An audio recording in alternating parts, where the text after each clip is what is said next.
Assalamualaikum warahmatullahi wabarakatuh. Apa kabar anak-anak kelas 6?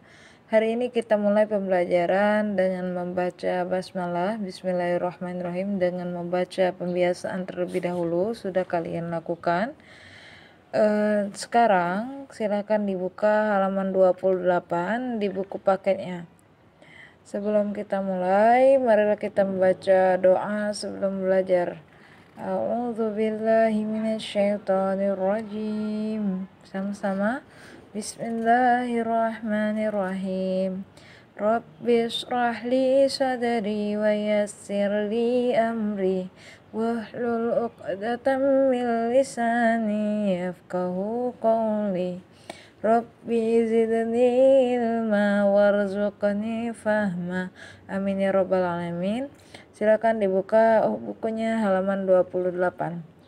Lihat di Ayo Mengamati, ini bahwa terlihat di gambar 2.2 yaitu Ponari si dukun cilik.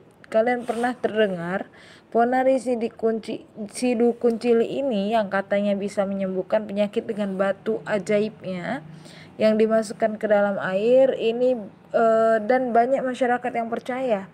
Nah, ini kemudian mendatangkan namanya meminta kesembuhan, padahal minta kesembuhan itu hanya kepada Allah Subhanahu wa taala.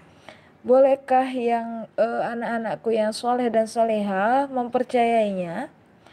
Ya tidak boleh, sebagaimana orang yang beriman tentu sangat tidak boleh mempercayai praktik perbuatan syirik tersebut, karena syirik perbuatan yang merusak iman dan termasuk dosa besar yang dapat mengeluarkan pelakunya dari Islam.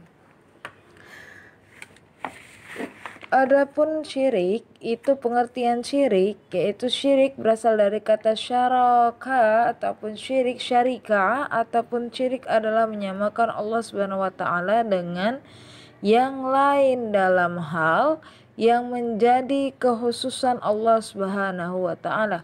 Kekhususan Allah Subhanahu wa taala yaitu dalam hal rububiyah. Nah, dalam kekhususan syirik ini ada 3, rububiyah ataupun penciptaan, pengaturan dan kepemilikan. Uluhiyah itu dalam ibadah, asma wa sifat yaitu nama dan sifat Allah. Misal seseorang itu mempercayai bahwa Allah itu selain Allah itu ada yang bisa menghidupkan. Contohnya patung itu bisa menghidupkan, mematikan, dan menyembuhkan penyakit, termasuk perbuatan syirik dalam hal rububiyah ataupun pengaturan kepemilikan Allah Subhanahu wa taala. Nah, adapun seseorang yang meminta, berdoa ataupun selain daripada Allah, misalkan minta ke kuburan, itu termasuk hal asma wa sifat. Kenapa, Bu? Karena hanya Allah yang memberi rezeki ataupun memberi rahmatnya, keberkahannya karena Allah bersifat Ar-Razzaq, Maha Pemberi rezeki. Dan begitu pula hal seseorang beribadah serta memberikan sesembahan kepada selain Allah, termasuk syirik, yaitu hal uluhiyah. Nah, orang yang melakukan perbuatan syirik itu disebut musyrik. Perbuatannya disebut dengan syirik, ya. Beda, syirik dan musyrik itu berbeda. Orang yang melakukan perbuatan syirik itu namanya musyrik. Kalau syirik itu adalah perbuatan menyamakan Allah Subhanahu wa taala dengan makhluknya, ya. Nah, lanjut lagi, lawan dari perbuatan syirik yaitu tauhid. Tauhid itu adalah mengesahkan Allah Subhanahu wa taala. Nah, syirik itu merupakan dosa dan kezaliman yang paling besar. Nah, Allah Subhanahu wa taala berfirman, A'udzu billahi minasyaitonir rajim. Bismillahirrahmanirrahim. Sama-sama baca dari rumah. Wa idz qala Luqmanu libnihi wa huwa ya'izuhu ya bunayya la tusyrik billah innasyirka la zulmun azim. Yang artinya, Dan ingatlah ketika Luqman berkata kepada anaknya di waktu ia memberi pelajaran kepadanya, "Hai anakku, janganlah kamu mempersekutukan Allah. Sesungguhnya mempersekutukan Allah adalah benar-benar kezaliman yang besar." Nah, surat Luqman ayat 13. Nah, dalam syirik ini ada pembagiannya, syirik besar dan syirik kecil. Syirik besar itu dinamakan syirik akbar, ya. Yang dimaksud syirik besar yaitu menjadikan sekutu selain Allah yang disembah dan ditaati sama seperti menyembah dan mentaati Allah. Syirik ini juga mempunyai macam-macamnya. Pertama, syirik dalam doa. Ya, yaitu di samping berdoa kepada Allah, dia berdoa juga kepada yang lainnya. Misalkan kalian itu berdoa kepada menyembah patung, itu bisa melakukan hal ya patung. Ya, itu tidak boleh ya. Karena itu merupakan syirik besar ataupun syirik akbar ya.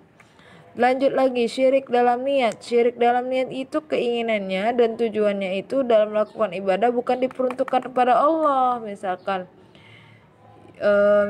kalian itu ya Habib, aku ingin ini.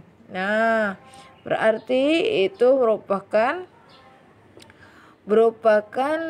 di dalam hati kalian, berarti niat kalian itu bukan untuk Allah tetapi untuk semata-mata yang lainnya.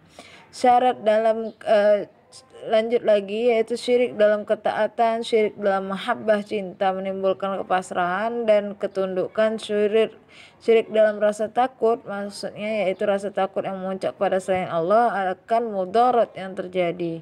Ya, syirik dan tawakal juga menyerahkan urusan sepenuhnya itu kepada selain Allah tetapi bergantung kepadanya itu dalam memperoleh suatu keinginan. Itu merupakan syirik akbar ya. Misalkan kalian itu menyembah sesuatu itu dengan yang lainnya, contohnya dengan pohon, kalian itu meminta sesembahan ataupun kalian itu melakukan sesuatu yang di luar wajar ataupun yang dilakukan orang kafir. Nah, itu berarti kalian sudah syirik ya, syirik akbar namanya. Lanjut lagi, syirik asghar. Syirik asghar itu apa, Bu? Syirik asghar adalah syirik kecil yang menyamakan sesuatu selain Allah dengan Allah dalam bentuk perkataan dan perbuatan. Syirik kecil ini tidak sampai mengeluarkan pelakunya dalam Islam, tetapi melakukannya adalah dosa dan mengurangi kesempurnaan tauhid kalian. Ya, merupakan dosa besar juga sebagai perantara atau wasilah menjadi menuju syirik besar. Syirik qauli ini yaitu syirik perkataan. Misalkan wallahi, bersumpah dengan nama selain Allah. Ya, contohnya bersumpah dengan selain Allah ya. Dua, yaitu syirik fi'li. Syirik fi'li itu perbuatan. Misalkan kalian mendatangkan paranormal untuk apa? Untuk pengobatan tadi, seperti ponari si cilik tadi, dukun cilik tadi. Nah, lanjut lagi ada juga yang meminta kecantikan dan keindahan. Nah, itu juga tidak boleh karena termasuk syirik fi'li. Ya, syirik perbuatan yang akan menuju syirik besar. Wah. Lanjut lagi, syirik qalbi dalam hati. Ya, berarti syirik qalbi ini berarti di dalam hati kalian ada syirik ataupun kalian itu iri ataupun kalian itu riya, beribadah supaya dilihat oleh Allah, oleh orang lain. Ya, kalau kita beribadah ya kita harus dilihat oleh Allah Subhanahu wa taala. Allah tidak perlu ditampak-tampakkan, tetapi kita itu harus tahu porsinya ketika kita itu beribadah itu dengan giat tanpa diketahui oleh orang lain itu lebih baik daripada diketahui manusia. Lebih baik kalian indah di mata Allah Subhanahu wa taala daripada kalian indah di mata manusia tetapi kalian mempunyai hati yang riya untuk dilihat oleh orang lain ya.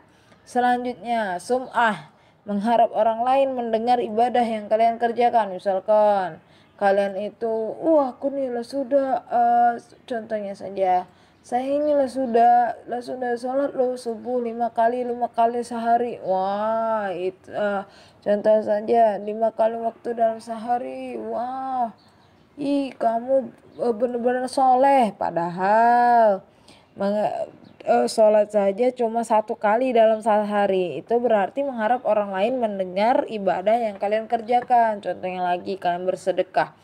Kalian itu bersedekah, kalian itu ingin didengar oleh orang lain.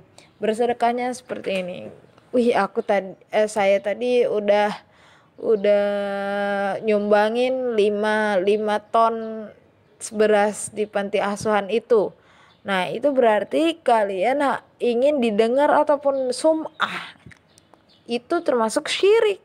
Syirik kecil ataupun syirik asghar yang kalian itu ingin berharap orang lain itu mendengarkan kebaikanmu, padahal kebaikan sebesar biji sawi pun Allah sudah menilainya ataupun Allah sudah menimbangnya, tetapi kalian timbulkan itu dengan sum'ah ataupun syirik asghar tadi, malah tidak jadi kebaikan itu menjadi pupuk pahala kalian, tetapi menjadi pupuk dosa kalian di akhirat nanti, ya. Lanjut lagi. Ya, lanjut lagi, bahaya dari perbuatan syirik. Bahaya dari perbuatan syirik ini, kalau perbuatan syirik asghar itu tidak mengeluarkan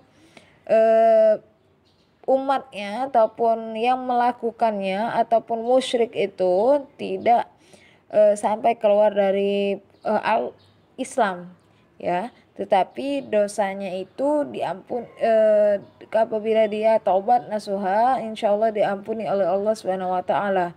Ya, bahaya dari perbuatan syirik, yang pertama itu dosanya tidak diampuni jika meninggal dalam keadaan belum bertaubat dari perbuatan syirik, ya. A'udzubillahi minasyaitonirrajim. Bismillahirrahmanirrahim. Innallaha la yaghfiru an yushraka bihi wa yaghfiru ma duna dzalika liman yasha. Wa may yusyrik billahi faqad iftara itsman 'azima. Artinya, sesungguhnya Allah tidak akan mengampuni dosa syirik, dan Dia mengampuni segala dosa yang selain dari syirik itu bagi siapa yang dikehendakinya.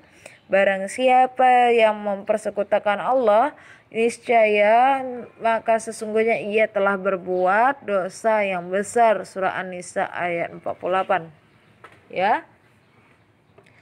Dalam syirik juga, Allah juga mengharamkan surga bagi orang yang berbuat syirik, apabila dia tidak bertaubat sebelum dia meninggal. Nah, innahu man yusyrik billahi faqad haramallahu 'alaihi al-jannah wa ma'uhun nar wa ma lizzalimin minal ansar. Ya. Sesungguhnya orang yang mempersekutukan sesuatu dengan Allah, maka pasti Allah mengharamkan surga kepadanya, dan tempatnya adalah neraka. Tidaklah ada bagi orang-orang zalim itu seorang penolong pun. Ya, dan semua pahala amal kebaikan terhapuskan oleh syirik. Walau usyrikul habitu anhum ma kanu ya'malun. Sesungguhnya seandainya mereka mempersekutukan Allah, niscaya lenyaplah dari mereka amalan yang telah mereka kerjakan. Ya, surah Al-An'am ayat 88. Nah, tadi sudah Ibu jelaskan perbedaan dari antara syirik besar dan syirik kecil itu dilihat dari akibatnya. Syirik besar itu bisa mengeluarkan pelakunya dari keislaman, sedangkan syirik kecil tidak sampai mengeluarkan dari Islam. Syirik besar juga akan menghapus semua pahala amalan baik, sedangkan syirik kecil itu hanya menghapuskan pahala amalan yang dimasuki perbuatan syirik kecil. Nah, lanjut lagi, kekal di dalam neraka itu bagi pelaku syirik besar, menjadi kayu api bakar, menjadi batunya, ataupun menjadi bahan di dalam neraka nanti pelaku-pelaku syirik besar. Dan sedangkan syirik kecil itu disesuaikan dengan kadar kesyirikannya. Jika sudah dibalas di neraka, dengan rahmat Allah bisa diangkat dari neraka ataupun masuk surga sesuai amalnya. Nah, maka dari itu kita harus sering tobatlah dalam maksiat dan dalam syirik, walaupun syirik besar dan syirik kecil. Itulah materi hari ini. Nanti akan ada tugas di dalam video ini, yaitu 1, sebutkan apa yang dimaksud syirik menurut istilah dan syirik menurut bahasa.